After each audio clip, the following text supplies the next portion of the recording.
सोचे हूँ किन आज व्यर्थ मनका कल्पान्तमा कल्पना छाती चर चर चर्कियो किन हो टुक्रा हजारौं पना लाग्यो ठेस ममा अचानक हरे जे हुन्न भन्थे भयो मेरो कार्य सबै भएर अधुरा झन् ठेस लाग्दै गयो मेरो कार्य सबै भएर अधुरा झन् ठेस लाग्दै गयो दुखी मानिसका गएर घरमा बस्ने भए ईश्वर देऊ दुख मलाई आज गतिलो पर्छु प्रभुकै भर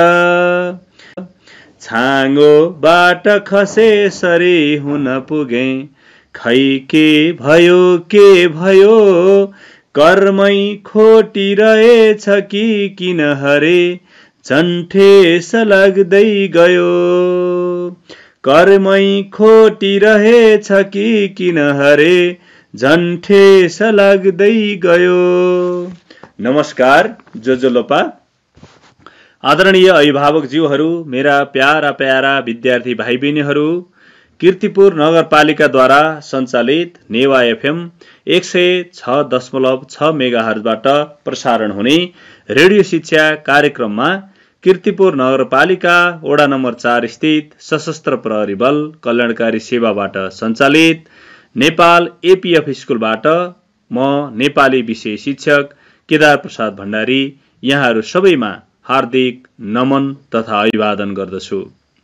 मेरो आवाजलाई यहाँहरूको रेडियो सेटसम्म पुर्याउन सहयोग गर्नुहुने नेवा एफएम का प्राविधिक मित्र युनिक साक्य भाइलाई हार्दिक धन्यवाद दिन चाहन्छु। मलाई आशा छ भाइ बहिनीहरू रेडियो सेट अगाडि कपी, कलम, किताब जस्ता पाठ्य सामग्री सहित उपस्थित भइसक्नु भएको छ। मैले भनेका पाठसँग सम्बन्धित महत्त्वपूर्ण कुराहरूलाई आफ्नै सरल भाषामा टिपोट पनि गर्दै जानुहोला है।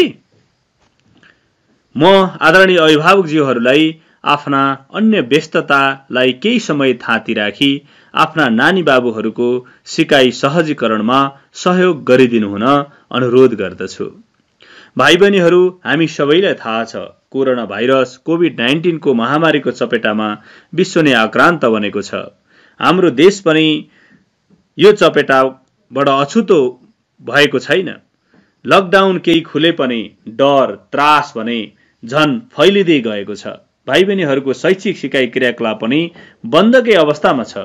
आशा गरौं चाँडै विद्यालय खुलोस्, कोरोनाको औषधि चाँडै पत्ता लागोस्, सबैमा स्वास्थ्य लाभ होस्, यस्तो डर त्रासमा बाँच्नुपर्ने स्थिति सिर्जना कसैमा नहोस्, यही कामना गर्दछु। सहज अवस्था नहुँदासम्म हामी सुरक्षित भएर बसौं। घर बाहिर निस्कनु पर्दा मास्कको प्रयोग गरौं। बाहिर गएर आएपछि साबुन पानीले हात धौं, सेनिटाइजरको प्रयोग गरौं। पोसिलो खानेकुरा खाएर आत्मबल बढाउँदै घरमा नै बसेर रेडियो टेलिभिजनद्वारा प्रसारण गरिएका कार्यक्रमहरू हेर्ने र सुन्ने गरौं है। भाइ बहिनीहरूलाई शैक्षिक सहजीकरणको लागि कीर्तिपुर नगरपालिकाले शैक्षिक रेडियो शिक्षा कार्यक्रम सञ्चालन गरेको छ। यो अत्यन्त सान्दर्भिक छ। भाइ बहिनीहरू, तपाईहरुलाई घरमै बसेर धेरै कुरा बुझ्नको निम्ति यो अत्यन्त सहयोगी हुनेछ भन्ने आशा गरेका छौं। भाइ बहिनीहरू, अब हामी यस रेडियो शिक्षा कार्यक्रम मार्फत आजको विषयवस्तुतिर प्रवेश गर्नेछौं। मैले अघि कविता मार्फत पनि भने वास्तवमा झन् ठेस लाग्दै गयो भन्ने कविता थियो। वास्तवमा सडकलाई कति ठेस लागेको रहेछ भन्ने कुराको चित्रण यहाँ मैले गर्न खोजेको छु। भाइ बहिनीहरू, वास्तवमा यो पाठ म सडक बोल्दैछु भन्ने पाठ आज हामी पढ्नेछौँ। हामीले पहिला विवेचना कसरी लेखिन्छ भन्ने कुराहरू पढ्यौं। भाइ बहिनीहरू, आज हामी म सडक बोल्दैछु, सडकको विडम्बना व्यवस्था, सडकले भोग्नु परेको अवस्थाको सन्दर्भमा यसको बारेमा आज हामी पढ्दैछौँ। त्यो भन्दा अगाडि म सडक बोल्दैछु भन्ने पाठका लेखक पारिजात विष्णुकुमारी वाइबा, उनको विष्णुकुमारी वाइबा, वास्तविक नाम विष्णुकुमारी वाइबा, साहित्यिक नाम पारिजातले परिचित व्यक्तित्व, उनको एउटा परिचय, सामान्य परिचय भाइ बहिनीहरूलाई जानकारी गराउन चाहन्छु। भाइ बहिनीहरू, विष्णुकुमारी वाइबा विक्रम सम्वत 1994 साल वैशाख महिनामा पिता के.एन. वाइबा माता अमृता मोक्तानको कोखबाट दार्जिलिङ, भारतको दार्जिलिङ भन्ने ठाउँमा जन्मिएकी हुन्। विष्णुकुमारी वाइबा पारिजात, उनको साहित्यिक नाम पारिजात हो। उनले शिरीषको फूल, वंशको मानिस, महत्ताहीन आदि उपन्यास, सडक र प्रतिभा, आदिम देश आदि कथा संग्रह, आख्यायिका, वैशालु वर्तमान आदि कविता संग्रह र अन्य थुप्रै ग्रन्थहरूमा रचयिताका रूपमा परिचित भएकी छिन्। उनले शिरीषको फूलका लागि 2022 सालमा मदन पुरस्कारद्वारा सम्मानित भइन्। उनले शिरीषको फूल भन्ने उपन्यास लेखेकी थिइन् भाइ बहिनीहरू। त्यो उपन्यास आज 17वटा भाषामा लेखिएको छ।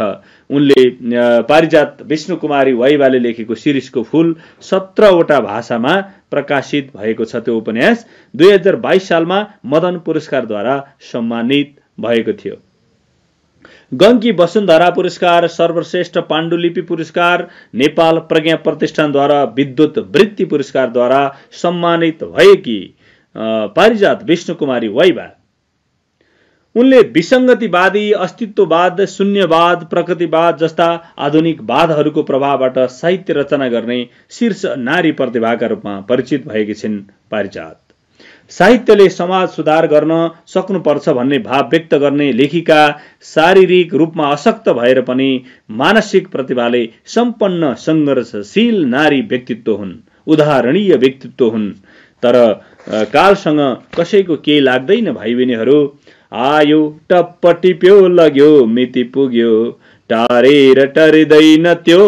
वास्तवमा कवि शिरोमणि लेखनाथ पौडेलले लेखेका कुरा एकदम सान्दर्भिक छन्। उनको अब समय कालले कसैलाई पनि छोड्दैन। को ठुलो, कोही सानो, को धनी, को गरिब, कसैलाई केही भन्दैन। कालले आएर टिपेर लगेर गयो। विक्रम सम्वत 2050 साल वैशाख 5 गते काठमाडौँमा उनको निधन भयो। उनको मृत्युले नेपाली साहित्यको क्षेत्रमा, नेपाली साहित्य जगतमा अपूरणीय क्षति पुगेको छ। शरीरमा अस्वस्थता प्रदान हुँदा हुँदै पनि उनी आफ्नो कर्मलाई, लेखनको कर्मलाई चाहिँ अत्यन्त निरन्तरता दिएर नेपाली साहित्यको क्षेत्रमा विष्णुकुमारी वाइबा पारिजातको ठूलो योगदान रहेको छ। भाइ बहिनीहरू, मैले यो पारिजातको सामान्य जीवनी जानकारी गराएँ। उनले लेखेको म सडक बोल्दैछु भन्ने कविता आज हामी पढ्न गइरहेका छौँ। यो कविताका भावहरू पढ्न गइरहेका छौँ। यो गद्य कविताको रूपमा परिचित छ भाइ बहिनीहरू। वास्तवमा म सडक बोल्दैछु। मैले कविताका हरफहरूलाई जानकारी गराउने भन्दा पनि यसले भोग्न खोजेका, यो कविताले भन्न खोजेका कुराहरूतिर भाइ बहिनीहरूलाई लान चाहन्छु। भाइ बहिनीहरूलाई यसको बारेमा जानकारी गराउन चाहन्छु। भाइ बहिनीहरू, वास्तवमा सुप्रसिद्ध कथाकार, उपन्यासकार तथा कवि पारिजात विक्रम सम्वत 1994 2050 द्वारा लिखित म सडक बोल्दैछु एक चर्चित गद्य कविता हो। यस कवितामा कविले नेपालको सडकको अवस्था र नेपालीहरूको मानसिकतालाई सटीक रूपमा, अत्यन्त छोटो रूपमा चित्रण गरेको पाइन्छ। भाइ बहिनीहरू, सडक स्वयं निर्जीव वस्तु हो, तर कविले सडकलाई सजीवता प्रदान गरेर उसले भोग्नु परेका भौतिक तथा मानसिक अवस्थाहरूलाई सूक्ष्म रूपमा चित्रण गर्ने काम यहाँ गरिएको छ। भाइ बहिनीहरू, सडक आफैमा शान्त हुन्छ। कसैलाई दुःख दिने वा तर्साउने काम यसले गर्दैन। यो पहाड र चट्टानहरू ब्लास्टिङ गरी निर्माण गरिएको हुन्छ र यो निश्चल रूपमा रहेको हुन्छ। यसका छातीमा मानिसहरू गुड्ने, कुद्ने, हिँड्ने र गुड्ने मात्र होइन, चिप्लेटी, कबाज र गिर खेल्ने काम गर्छन्। मानिसहरू र सवारी साधनहरू ताती लागेर सडकमाथि जथाभावी हिँड्ने, गुड्ने गर्छन्। त्यस्तो बेला सडकलाई जतिसुकै सकस परे पनि ऊ कुनै प्रतिक्रिया जनाउँदैन। यात्रुवाहक बस र मालवाहक ट्रकहरू जथाभावी सडकमाथि कुदाउनाले दुर्घटना हुन्छन्। ट्र्याक्टरले बसलाई बाटो नछोड्दा उत्पन्न हुने समस्या पनि सडकले बेहोर्नुपर्छ।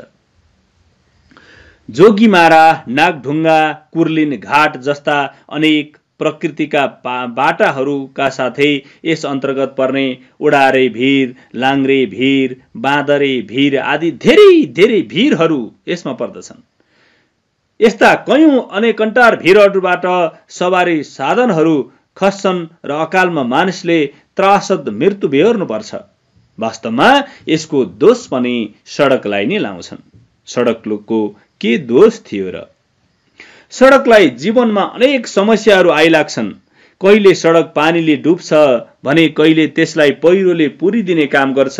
जति नै कष्ट बेहोर्नु परे पनि सडकले मानिसको सेवा गरिरहेको हुन्छ। सडकलाई जोखिमपूर्ण बनाउने अनि दुर्घटना निम्त्याउने मानिस त्यही सडकलाई झुर, खत्तम र रद्दी भन्दै गाली गर्छ। आफूलाई कुखुराको गुलाबी फूल सम्झेर सुरक्षित घुमफिर गर्ने खोज्ने मानिसलाई सडकले जसलाई सोध्नु पर्ने हो त्यसैलाई सोध्नु भनी आग्रह गरेको छ भाइ बहिनीहरू। यसरी सडकको वास्तविक अवस्था, मानिसको सोचाइ र व्यवहार तथा जथाभावी सडकको प्रयोगले मान्छेले बेहोर्नु परेको त्रासद मृत्यु आदिलाई देखाउनु नै प्रस्तुत कविताको आशय रहेको छ भाइ बहिनीहरू। सडकलाई गाली गर्नुका साटो त्यसको निर्माण र निर्माणपछि प्रयोग गर्दा अपनाउनु पर्ने सुरक्षा र मर्मत सम्हार जस्ता कुरामा समेत ध्यान दिन सचेत गर्नु नै यस कविताको मूल आशय रहेको छ। मैले यो आशयको बारेमा भाइ बहिनीहरूलाई जानकारी गराएँ। भाइ बहिनीहरू, वास्तवमा सडकलाई हामी धेरै गाली गर्छौं, त्यसको दोष त केही छैन नि। त्यसलाई हामीले दोष दिने काम गरेका छौं। वास्तवमा यस कवितामा मानिसको चरित्रलाई जिम्मेवारी बोध नगर्ने, उत्तरदायी नहुने र बेकम्माको रूपमा प्रस्तुत गरिएको छ। मान्छेहरू सडकमाथि बेपरवाह गाडी कुदाउँछन्, त्यस्तै गरी हिँड्छन् पनि। उनीहरू सडकमै चिप्लेटेर कवाच पनि गिर पनि खेल्छन्। रातो दिन ताती बाँधेर बेपरवाह हिँड्छन्, तर सडकलाई माया गर्ने, बनाउने वा मर्मत सम्हार गर्ने काम गर्दैनन्। यसरी कविताको प्रारम्भमा मानिसको चरित्रलाई नै गैर जिम्मेवार पात्रका रूपमा प्रस्तुत गरिएको पाइन्छ। भाइ बहिनीहरू, नेपालका सडकहरू थुप्रै समस्याहरू भोग्नु परेको छ। नेपालका सडकहरूमाथि मानिसहरूले बेपरवाह गुड्ने, कुद्ने, हिँड्ने काम गर्छन्। यति मात्र होइन, चिप्लेटी, कवाज र गिर खेल्ने गर्छन्। रातो दिन सवारी साधनको ओर दोहोर हुन्छ।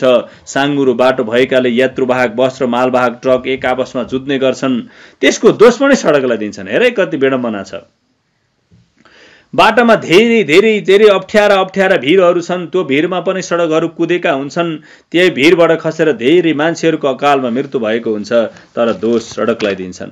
सडक मर्मत गरेर राम्रोसँग चलाउन सके त यो दोष दिनुपर्ने थिएन नि, हैन? वास्तवमा नेपालका बाटा एकातिर साँगुरा छन् भने अर्कातिर मर्मत सम्हार नभएर भत्किएका र बिग्रिएका छन्। साँगुरा अनि बिग्रिएका बाटामा सवारी साधनहरू परवाह नगरिकन कुदाइन्छन्। साँगुरा बाटामा यात्रुवाहक र मालवाहक ट्रकहरू एक आपसमा जुझ्छन् र ठुल्ठुला दुर्घटना पनि हुने गर्छन्। यस्ता धेरै जोगीमारा, ओडारे भिर, लाङ्रे भिर, बाँदरे भिर, कोपरे भिर, साँगुरा भिरहरू धेरै छन् अनि सडकबाट सवारी साधनहरू खस्ने गर्छन्। नेपालका सडकलाई कहिले बाढीले डुबाउने र कहिले पहिराले पुर्ने काम गरेको छ।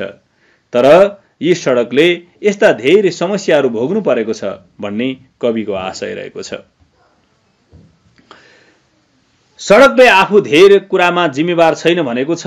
सवारी साधनलाई छेकथुन गर्ने, यात्रुवाहक मालवाहक ट्रक जुदाउने, ट्याङ्करले बसलाई पास नदिने, जोगीमारा र नागढुङ्गा, कुर्लिन घाट, ओडारे भिर, लाङ्रे भिर, बाँदरे भिरबाट सवारी साधनहरू खसाल्ने, त्रासद मृत्यु निम्त्याउने जस्ता कुरालाई सडकले आफू जिम्मेवार छैन भनेको छ। भाइ बहिनीहरू, वास्तवमा ऊ जिम्मेवार पनि छैन।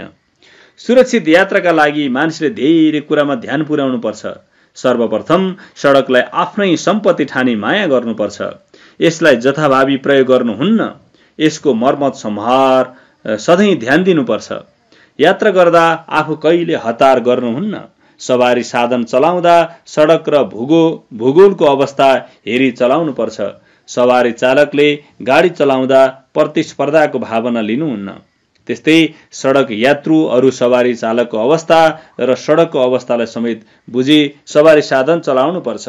सुरक्षित यात्राका लागि यिनै कुराहरूमा ध्यान दिन आवश्यक छ। वास्तवमा हामीले सडक लम्पसार परेर सुतेको हुन्छ। यसले सबैको सेवा गरिरहेको हुन्छ। मानिसको जस्तो अरूलाई दुःख दिने, झुक्क्याउने चरित्र यसको हुँदैन। भाइ बहिनीहरू, वास्तवमा सर्प जस्तै सलल्ल बगेको भए पनि यसले सर्पको जस्तो रूप देखाउँदैन। सर्पले मानिसलाई डस्छ, आक्रमण गर्छ र भेटे सिद्ध्याउने पनि गर्छ। उसले बिख आफ्नो शरीरको बिख अर्को मान्छेको शरीरमा लाई पनि दिन्छ, अथवा सर्पले सलल्ल बगेर अरूलाई तर्साइरहेको हुन्छ। सडकले आफू सर्पको जस्तो तुच्छ चरित्र नभएको बताएको छ। सडक त्यस्तो तुच्छ चरित्र छैन। उसँग विष छैन। उसँग अरूलाई अन्याय अत्याचार गर्ने अवस्था पनि छैन। सडकले आफ्नो वास्तविक चरित्र बताउने सन्दर्भमा आएका पंक्तिमा सडकले मानिसका आफू फरक रहेको बताएको छ। मानिस अरूलाई दुःख दिनमा रमाउँछ भने सडकले अरूलाई दुःख दिने भन्दा परोपकार गर्ने काम गर्छ। आफू सर्प जस्तै सलल्ल बगेर कसैलाई दुःख नदिएको आलङ्कारिक अभिव्यक्ति र गद्य लयात्मक रूपमा आकर्षक भाषा शैलीका माध्यमबाट सडकको महत्त्व महिमालाई यहाँ प्रष्ट पारिएको छ। भाइ बहिनीहरू, वास्तवमा कवि पारिजातले म सडक बोल्दैछु शीर्षक कविताबाट पारिजात नेपाली साहित्यकी एक विशिष्ट योगदान पुर्याएकी व्यक्तित्वको रूपमा र आफ्ना कृतिहरूमा युगीन विसङ्गति र विकृतिको यथार्थ चित्रणका साथसाथै विद्रोही भावना समेत मुखरित गर्ने पारिजातले माथि बेकाल मर्ने यतिका त्रासद मृत्युको म जिम्मेवार छैन, मलाई गाली नगर भन्ने सडकको आग्रह जुन छ त्यसलाई नेपालमा सडकहरू अत्यन्त जोखिमयुक्त छन्। चट्टानहरू खोपेर बनाइएका साँघुरा सडकहरूको यात्रा गर्दा अनेक दुर्घटना हुने गर्छन्। बाटाहरू एकातिर साँघुरा छन् भने अर्कातिर मर्मत सम्हारका अभावमा क्षतिग्रस्त बनेका छन्। यसले गर्दा यात्रुहरूले यात्रामा धेरै जोखिम बेहोर्नु परेको छ। यात्रा गर्दा यात्रुहरूले अकाल मर्नुपर्ने अवस्था सिर्जना भएको छ। यात्रामा अकल्पनीय दुर्घटनाहरू हुने गरेका छन्। त्यस्ता बेलामा मानिसहरू बाटोमा स्थिति वा बाटोको बनाउनेलाई भन्दा बाटालाई गाली गलौज गर्छन्। दुर्घटना हुनुमा बाटाको केही दोष छैन भन्ने कुरा उनीहरू बुझ्दैनन्। त्यसैले त्रासद दुर्घटनाको दोष आफू नभएको यथार्थ कुरालाई सडकले यहाँ बताएको छ, यस कविता मार्फत बताएको छ। भाइ बहिनीहरू, जोखिमयुक्त सडकका कारण यात्रुहरूले त्रासद अवस्था बेहोर्नु परेको वास्तविकतालाई प्रस्तुत गर्ने क्रममा कविले सडक निर्दोष रहेको बताएका छन्। सडकमा दुर्घटना हुनु सडक होइन, सडक निर्माण गर्ने पक्ष नै प्रमुख हो। उसले सडकलाई फराकिलो सहज बनाइदिने हो भने धेरै दुर्घटना बेहोर्नु पर्दैन। सडक भन्दा हाम्रो भूगोल अनि हाम्रो कार्यशैली नै दुर्घटनाको कारक बनेको यथार्थतालाई कविले गद्यलयमा आकर्षक भाषा शैलीका माध्यमबाट प्रस्तुत गरेका छन्। निर्दोष सडकलाई झुर खत्तम र रद्दी भन्ने मानवलाई म सडकप्रति यस्तो पूर्वाग्रह नराख्न सल्लाह दिन्छु। सडक आफै झुर खत्तम र रद्दी हुने होइन। जथाभावी प्रयोग गर्दा र यसको निर्माणमा ख्याल नगर्दा सडकको अवस्था कमजोर हुने गर्छ। तसर्थ सडकलाई गाली गर्नुको सट्टा यसको निर्माण अनि सुरक्षा गर्न र जथाभावी प्रयोग नगर्न र मानवलाई सल्लाह दिएको छ। यसका साथै मानवलाई आफू सचेत प्राणी भएर पनि निर्जीव सडकलाई गाली गर्नको कुनै तुक छैन। सडक त मानिसले बनाएको हो। मानिसले जथाभावी प्रयोग गर्दा बिग्रने हो। त्यसकारण निर्दोष र निर्जीव सडकलाई गाली नगर्न मानवलाई कविले सल्लाह दिएकी छिन्। वास्तवमा सडक आफैमा शान्त हुन्छ। कसैलाई दुःख दिने, तर्साउने काम यसले गर्दैन। यो पहाडका चट्टानहरू ब्लास्टिङ गरी निर्माण गरिएको हुन्छ। यो निश्चल हुन्छ। यसमा कुनै छल कपट छैन। त्यसकारणले यो छल कपट नभएको सडकलाई गाली गर्नु, कराउनु कहिले पनि राम्रो कुरा होइन भन्ने कुरा पनि यहाँ देखाइएको छ। भाइ बहिनीहरू, वास्तवमा आज मानिसका छाडा भएको छ। मानिस छाडा भएको छ। उसले आफ्नो जिम्मेवार पूरा गरेको छैन। मानिसकै गैर जिम्मेवार र अनुत्तरदायी क्रियाकलापका कारण हाम्रा सार्वजनिक वस्तुहरू बेकम्बा बन्दै गएका छन्। सडक जस्तो संवेदनशील अनि सबैले उपयोग गर्ने कुरालाई मानिसले जथाभावी प्रयोग गर्छ। यसले गर्दा सडकको स्वरूप बिग्रिन पुगेको छ। यसले गर्दा मानव जीवन नै जोखिमयुक्त बन्दै गएको छ। आज नेपालका जति पनि सडकहरू छन् तिनले यस्ता अनगिन्ती समस्या भोग्नु परेको छ। भाइ बहिनीहरू, नेपालका सडकहरूले थुप्रै समस्याहरू भोग्नु परेको छ। नेपालका सडकमाथि मानिसहरू कुद्ने, गुड्ने, हिँड्ने, चिप्लेटी खेल्ने, कबाज खेल्ने, रातो दिन सवारी साधनको भार पनि सडकले भोग्नु परिरहेको छ। र बाटामा धेरै ठुला अप्ठ्यारा बाटाहरू छन्, धेरै भिरहरू छन्। त्यो भिरहरूबाट अकालमा धेरै मान्छेको मृत्यु भएको छ। त्यो मृत्युको जिम्मेवारी पनि सडकलाई दिइन्छ। वास्तवमा सडकको केही दोष छैन। सडक निर्दोष छ।